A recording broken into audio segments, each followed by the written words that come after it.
How you doing, guys? This is Eric from RuleTheWasteland.com. Obviously, when it comes to preparedness, the entire purpose is to be able to do the things that we all rely on from the grid, from outside systems support, and continue to do them for ourselves in the event that these systems are disrupted. So, a simplified way of looking at it is having to be thrust into a position back in time. When these things didn't even exist, finding alternative ways to do them. Doesn't mean we shouldn't use technology. In fact, it's quite the opposite. But it is an exercise that helps you find out exactly what we need to be doing on our own, like what things weren't government and different types of services taken care of in the past. What was going on when there weren't these massive supply chains of various kinds and just-in-time inventory, when there weren't massive power grid and communication systems and all this other stuff.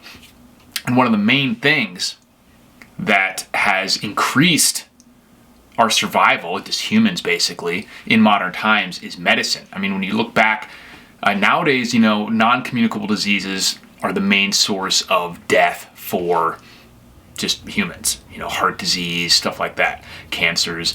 But back, not that long ago, before the 19th century, basically, it was communicable diseases. If you had an injury or just any basic type of disease, that was what contributed to life expectancies being like 47 or whatever. It's not because humans couldn't get to, or just their bodies fell apart, in their 40s, it's that these diseases, we didn't have a way of fighting them. So it brought the average down, because for every person who made it to 80, someone would die at 12 because they got an infection in their finger from a cut or something, or they got a kidney infection or a simple urinary tract infection or something, and they couldn't recover from it. So that's one area that I think a lot of preppers are completely ignoring. You might say, yeah, I've got a little colloidal silver here, I got some minor first aid kit, stuff like that, but like modern medical technology makes such a huge difference. And in a major disaster scenario, or even something like an economic collapse, a lot of these medicines may be super hard to get, and that's why I always recommend that people stockpile any medications that they have and whatnot, because it doesn't matter how much food you have, how much solar, how much guns, whatever. If you just get a minor infection and you don't have the antibiotics to deal with it, you're just as dead as someone who hasn't prepared a day in their life. And that's why I've talked before about, stuff like fish antibiotics, where you can buy actual, it's real antibiotics, but they're sold for fishes, so you don't have to have a prescription. That has its own kind of drawbacks to it as well, but it is an option. But that's why I'm super excited when I found out about Jace Medical, which I know you guys have heard me talk about before, because you're getting basically the same thing, a pack of antibiotics of various kinds, except it's actually prescribed to you. They're real antibiotics, not that these other ones aren't real, that's why I got them, but they're legitimate in every way, and they're actually officially prescribed to you by a doctor.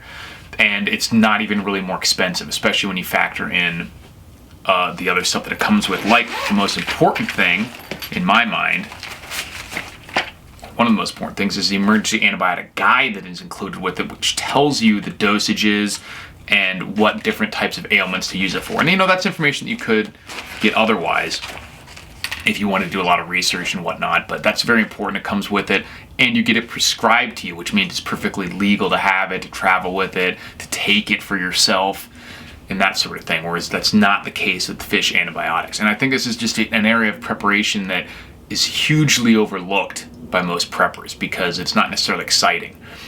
But when you look back at just any sort of disasters throughout history, like I mentioned in the recent live stream, reading the Surviving the Killing Fields, people are talking about literally giving away gold to try and get antibiotics, because there's other ways to do most other things.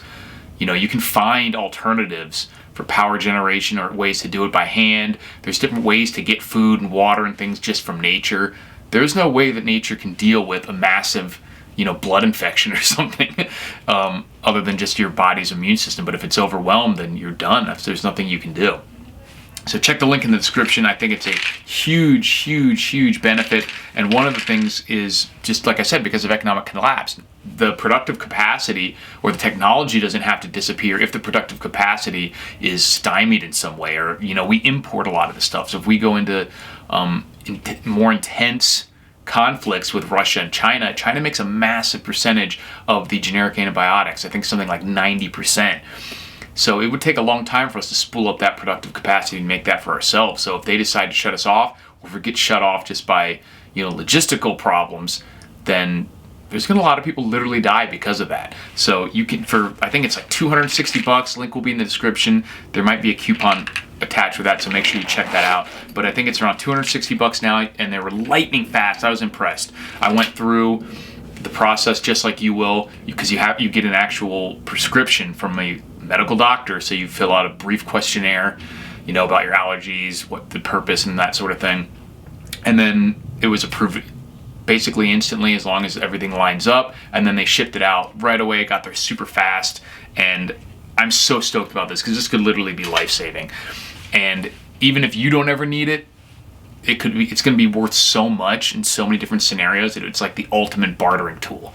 And you can get every individual can get up to one of these per year through Jace. So like I said, check the link in the description. It'll tell you all about it. So I would have like everyone in your family get one. Because like I said, for a couple $100, do you really need that extra gun? Do you really need any of these other things? If you have 6 months worth of food, you got your water, you got your self-defense and all that stuff, and you really want to be ready for a massive grid down or just any sort of major disaster, long-term disaster scenario, you have to have antibiotics. You just literally have to. There's no other way around solving a huge portion of the threats that will arise during something like that. That's just something that has plagued humans, no pun intended, for our entire existence until literally the last couple hundred years. We didn't have a way to deal with it, and now we do. So to not at least have that, it's the same as with the bulletproof vest. You know, like we have this technology to deal with a massive problem. One of the primary ways that we would get injured or killed during a major disaster scenario, and you're not going to just spend a couple $100 to get that? Crazy. Link will be in the descriptions. And this is, for some reason, this is something the preppers don't seem to do a lot of preparation in. Basic first aid stuff, and specifically medicine and antibiotics. Comes with metronidazole, zithromycin, amoxicillin, ciprofloxacin, doxycycline, and like I said, it gives you the information on how much to take and for what. And like I said, if it ever gets to the point where you need that, there's no alternative. And $260 is like a joke. Is your life worth $260 or slightly less maybe? I don't think that question needs to be answered. I certainly know the answer for myself and my family, but check it out. Let me know what you guys think, and I'll talk to you soon.